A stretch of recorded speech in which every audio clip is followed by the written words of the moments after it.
അസ്സലാമു അലൈക്കും. ഇന്ന് നമുക്ക് ഒരു ചക്ക വരട്ടി ഉണ്ടാക്കാം കേട്ടോ. അതിൻ്റെ റെസിപ്പിയാണ് ഞാൻ ഇടുന്നത്. അപ്പോൾ നമുക്ക് ചക്ക മുറിച്ച് കട്ട് ചെയ്തെടുക്കാം. ചക്ക കട്ട് ചെയ്യുന്ന ഞാനല്ല, എന്നെ സഹായിക്കാൻ ഒരു കൊച്ച് വരും. ആ കൊച്ചാണ് കട്ട് ചെയ്യുന്നത്.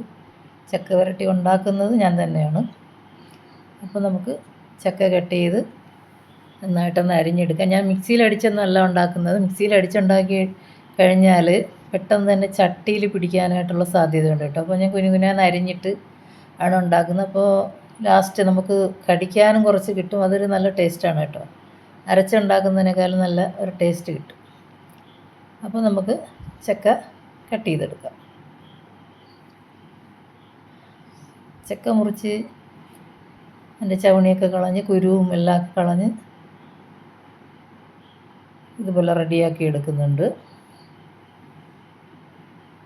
ഒരു 3 കിലോ ചക്കയോളം വരും കേട്ടോ കട്ട് ചെയ്ത് എടുത്തപ്പോഴത്തേക്ക്. അതിൽ ചക്കയ്ക്ക് മധുരം ഉള്ളത് കൊണ്ട് തന്നെ ഞാനൊരു 3/4 കിലോ ശർക്കരയാണ് ചേർക്കുന്നത്. ശർക്കര നാടൻ കറുത്ത ശർക്കരയാണ് ചേർക്കുന്നത്.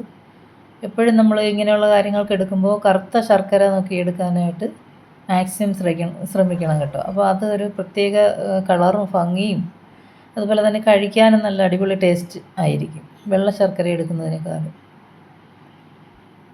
അപ്പോൾ ചക്ക ഒരു 3 കിലോയോളം കിട്ടിയിട്ടുണ്ട്. ഞാൻ ആദ്യമേ തന്നെ വെറുതെ അടുപ്പിൽ വെച്ചിട്ട് അടച്ച് വെച്ച് ഒന്ന് വാട്ടിയെടുക്കുന്നുണ്ട് കേട്ടോ. വാട്ടിയെടുത്തതിന് ശേഷമാണ് ബാക്കിയുള്ള സാധനങ്ങളൊക്കെ ചേർക്കുന്നത്. ഒന്ന് വാടി വന്നിട്ടുണ്ട്. അപ്പോൾ ഞാൻ അതിൽ 1 സ്പൂൺ നെയ്യ് ചേർത്ത് കൊടുക്കുന്നുണ്ട്. അപ്പോൾ ഓരോ 10 മിനിറ്റിലും നമ്മൾ ഓരോ സ്പൂൺ നെയ്യ് ചേർത്ത് കൊടുക്കണം.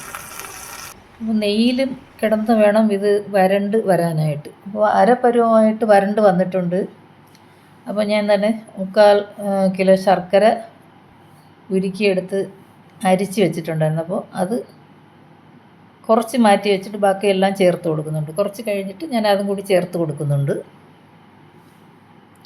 അപ്പം നമ്മൾ കൈവിടാതെ ഇങ്ങനെ ഇളക്കി കൊടുക്കണം. ഇതുപോലെ ഒരു നോൺ സ്റ്റിക്ക് പാത്രമാണെന്നുണ്ടെങ്കിൽ മൂട്ടി പിടിക്കാതെ നമുക്ക് പെട്ടെന്ന് തന്നെ ആക്കി എടുക്കാനായിട്ട് പറ്റും കേട്ടോ. പെട്ടെന്നായി കിട്ടും. അല്ലെങ്കിൽ ചെമ്പിൻ്റെ ഉരുളി ഉണ്ടല്ലോ, അത് നല്ലതാണ്. അല്ലാതെ അലൂമിനിയം പാത്രങ്ങളിലൊക്കെ വെച്ച് കഴിഞ്ഞാൽ പെട്ടെന്ന് തന്നെ എൻ്റെ പാത്രത്തിൽ പിടിച്ച് അത് ഇളകി ഒരുമാതിരിയൊക്കെ വരുന്ന ഒരു ഇതായിരിക്കും. അപ്പോൾ അതിനേക്കാളും നമ്മളിങ്ങനെ തന്നെ ചെയ്യുന്നതാണ് നല്ലത്. ഇപ്പോൾ ചക്ക വരട്ടി ഏതാണ്ട് നല്ല പരുവമായിട്ടുണ്ട്. ഇനി ഒരു 2-3 മിനിറ്റും കൂടി നമ്മൾ കുക്ക് ചെയ്യേണ്ട ആവശ്യമുള്ളൂ. അപ്പോൾ നെയ്യ് തിളച്ചിങ്ങനെ വരുന്ന കണ്ടിട്ടില്ലേ? അത് നെയ്യെല്ലാം ഈ ചക്കയിൽ പിടിച്ച് വരണം. ഇതുപോലെ പിടിച്ച് വരണം. അപ്പോൾ ഏലക്കാപ്പൊടിയും കൂടെ ഞാൻ ചേർത്ത് കൊടുത്തിട്ടുണ്ട്. ഒരല്പം ഉപ്പും കൂടെ ചേർത്തിട്ടുണ്ട്. അപ്പോൾ 2 മിനിറ്റും കൂടെ ഒന്ന് ഇളക്കിയെടുത്തതിന് ശേഷം നമുക്ക് വാങ്ങി വെച്ച് തണുക്കുമ്പോൾ കുപ്പികളിൽ കോരി ഫ്രിഡ്ജിലോ നമുക്ക് എവിടെയാണെന്ന് വെച്ചാൽ വെച്ചിട്ട് ചക്ക വരട്ടി ചക്ക അടയൊക്കെ ഉണ്ടാകൂലേ, എങ്ങനെ ഉണ്ടാക്കാൻ പറ്റും. അപ്പോൾ ഇത്രയൊക്കെ ഉള്ളൂ. Okay, by.